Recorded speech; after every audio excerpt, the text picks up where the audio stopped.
Bonjour et bienvenue dans cette nouvelle vidéo. Aujourd'hui, je vais vous présenter un produit. D'abord, je voudrais quand même vous mettre au courant de ce qu'on va faire sur la chaîne. Qu'on va tester, j'espère de plus en plus, des produits. J'ai pas l'intention d'être un influenceur comme certains en tech, etc. En certains cas, si le produit est bon, autant vous le partager. Alors, il est évident que les entreprises avec lesquelles je souhaite travailler, l'obligation, c'est qu'elles me laissent la liberté de dire ce que j'ai envie de dire sur le produit et qu'il n'y ait pas de texte à respecter ou ce genre de choses. Parce que là, ça ne sera pas le cas, je ne serai pas d'accord. Il faut aussi que ça corresponde à la thématique que l'on a sur la chaîne. Donc les premières propositions qu'on avait eues, je vous donne un exemple, c'était des tentes de plage ou tentes qui peuvent être utilisées pour les transformer en toilettes par exemple. Aucune utilité pour nous, donc ce n'était pas le genre de produit que je souhaitais vous présenter. Mais là aujourd'hui, donc, je vais vous présenter un produit d'une marque qui s'appelle HaloView. Le petit jeu de mots I love you, mais Halo, H-A-L-O View. Donc c'est une caméra de recul, donc j'en avais pas pour l'instant sur le car. Et a priori, c'est une caméra de recul Wi-Fi qui peut aller jusqu'à 16 mètres sans latence. Donc, je vais vérifier tout ça. Si c'est le cas, c'est plutôt pas mal parce que la plupart de mes collègues qui ont aménagé des poids lourds, des cars ou des gros ensembles ou même simplement des camping-cars utilisent du filaire pour ne pas avoir de latence. Et donc, ça nécessite de tirer ses fils. Et donc, là, si c'est le cas, en tout cas, ça sera une bonne chose. Donc, on va ouvrir le colis je viens de recevoir. Hop. Alors, donc je vous disais, la marque HaloView, c'est le modèle BT7.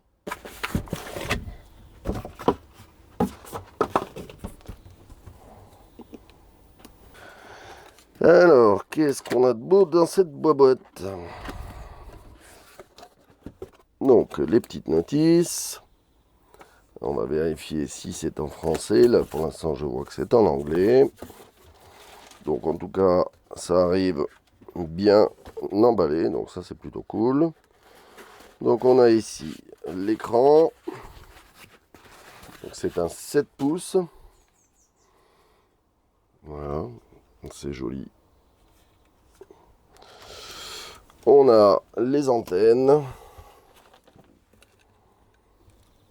Une prise allume-cigare, donc avec une connectique quand même spécifique, c'est pas de l'USB. Une autre prise donc avec les fils coupés donc pour pouvoir faire un branchement direct. Alors on a un petit cache, je suppose, qui vient, ouais c'est ça, il doit venir sur le dessus comme ça, donc pour faire un petit peu par soleil. Et on a la pâte métallique de fixation. Ensuite, la caméra de recul. Voilà, donc avec ses LED sur le côté. Le support de la caméra ou le support, ah non, c'est peut-être le support. Alors, est-ce que c'est le support de caméra? Non. C'est un autre support pour l'écran, donc avec de l'autocollant double face 3M derrière. Donc a priori, c'est un autre support possible que celui-ci donc pour l'écran. Un joint donc qui vient derrière la caméra et la visserie voilà, qui est fournie. Et voilà, on a fait le tour. Donc maintenant, je vais monter tout ça. Je vais vous filmer au moment où on va tout installer. Et puis, je vais vous faire un retour, notamment sur le fait qu'il n'y ait pas de latence. Et si ça fonctionne ou pas, puisque entre l'endroit où il y aura la caméra et là où sera l'écran, il y aura à peu près 12 mètres de distance. Donc, eux m'ont garanti que ça allait fonctionner. Donc, on va voir si c'est le cas. Voilà. Donc voilà, je viens d'installer l'écran de la caméra de recul. Donc la première chose qu'on peut voir, c'est que d'abord il est quand même relativement grand. Je l'ai mis volontairement le plus possible du côté là en me disant que comme c'est en Wi-Fi, les antennes sont le plus proches possible des fenêtres. Donc je suppose que ça aidera la réception. Après, si je le mets en route, hop, on va allumer tout ça. Voilà. Ce qu'on peut voir, donc, c'est qu'on a un écran qui est quand même très très lumineux. Donc ça c'est chouette. Vous voyez que là il y a du soleil et pourtant je vois très très bien, donc avec le petit cache-écran, donc ça c'est plutôt pas mal. Voilà, donc ben là maintenant je vais faire l'installation de la caméra, je vais vous montrer ça.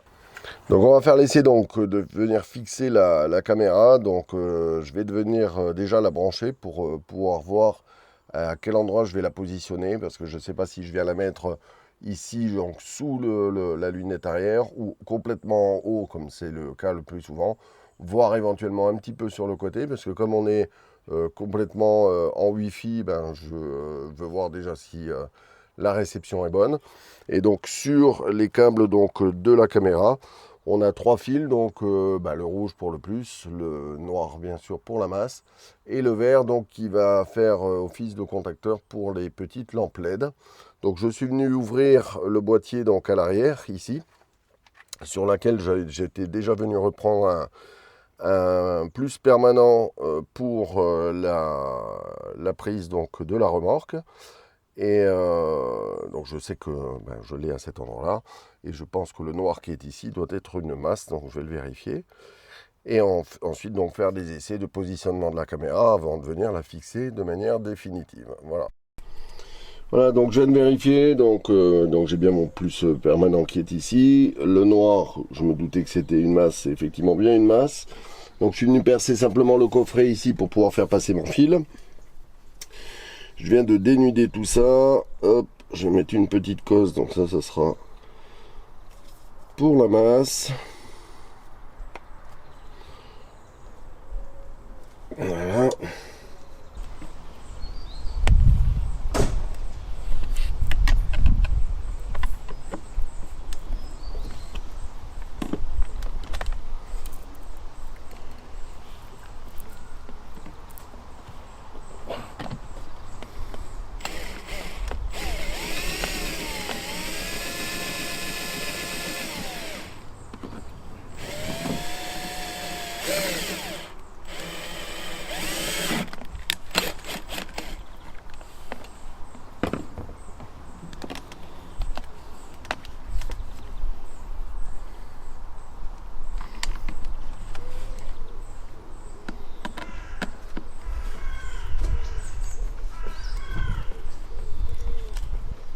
Bon, ça va, tu t'en sors?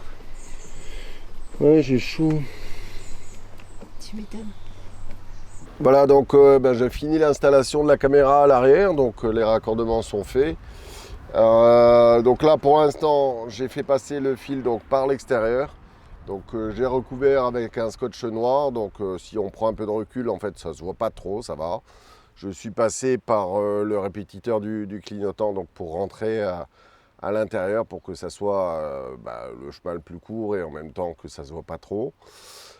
Donc voilà, donc c'est installé, ça bouge pas, ça c'est très très bien fixé, donc ça c'est plutôt bien. Voilà. On va passer à l'intérieur et puis je vais vous montrer du coup le résultat et puis vous dire ce que je pense de cette caméra de recul. Voilà, donc on se retrouve à l'intérieur, donc où l'installation est également terminée. Donc vous voyez que là, l'écran est allumé. Donc grand écran, très belle qualité d'image. Si je modifie, hop, je rentre dans le menu. Donc il est tout en anglais, mais c'est pas très très grave. Alors, on a le volume, puisque en fait, il y a un micro donc, sur la caméra. On peut donc couper le micro si on en a besoin. Moi, je trouve que ça peut être super pratique, notamment si Valérie me guide, de pouvoir l'entendre donc par le micro. On a fait des essais, ça marche super bien. On a Mirror, alors ça c'est sympa, je l'ai fait du coup. Ça permet d'inverser, parce que regardez, si jamais je fais... Hop, là j'inverse complètement, c'est dans le cas où la caméra sera à l'envers, mais je ne vois pas dans quel cas elle pourrait être à l'envers, mais on ne sait jamais. Donc dans un sens et dans l'autre. Ça c'est le normal, d'accord? Mais par contre, moi j'ai préféré l'inverser parce que quand je roule, en fait, je vois les véhicules me dépasser par la gauche. Et si je le remets tel qu'il était, c'est-à-dire comme ça, les véhicules, on a l'impression qu'ils me dépassent par la droite. Donc ça fait quand même assez bizarre. Donc je l'ai mis en miroir de cette façon-là. Hop. Q-mode, c'est parce qu'on peut gérer plusieurs caméras, et ça je vais vous l'expliquer.